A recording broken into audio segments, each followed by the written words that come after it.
What the heck is quantum computing, and should you care?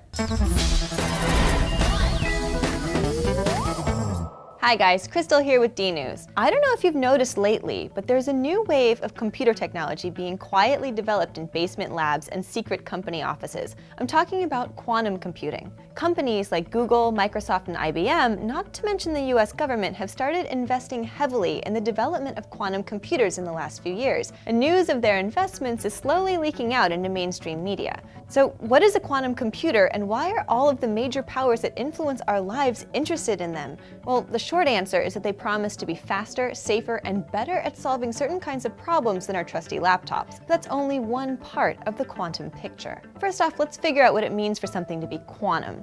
Sometimes quantum is used interchangeably with small, but that's not really accurate. Quantum things are happening on all length scales all of the time. The distinction is that the likelihood that we notice these corrections on top of Newton's classical physics decreases rapidly the bigger we get.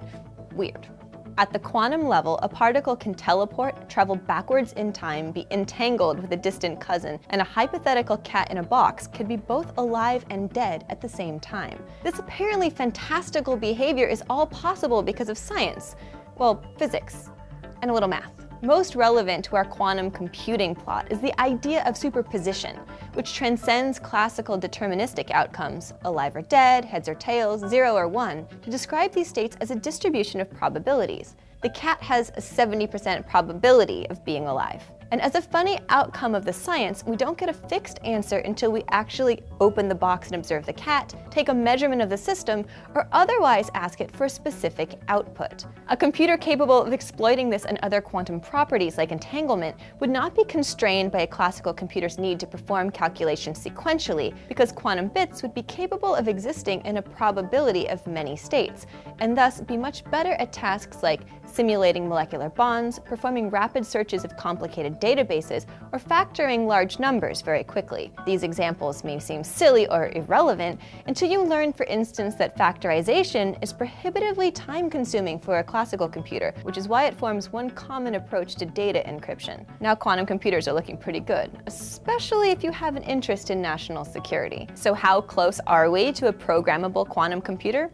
Not that close. You'll probably use one in your lifetime, but don't run out to find one at the store just yet. Research in this area is happening at a rapid rate, and has even resulted in the Nobel Prize for Physics in 2012. But scientists still have a long way to go. Challenges arise both from the difficulty in control and manipulation of quantum states, something that makes encoding quantum information very difficult, as well as the vulnerability of that information to disturbance from the environment. Nevertheless, scientists like those at Caltech's Institute for Quantum Information and Matter are working at the cutting edge of our current knowledge to make quantum computing a reality. And as for its potential, being able to simulate molecular interactions to create optimized materials on demand seems reason enough for Google, Microsoft, and IBM to throw tons of money at quantum computing. For as one scientist recently reminded me, who would have been able to foresee the impact of Facebook or the internet when classical computing was in development? What do you think?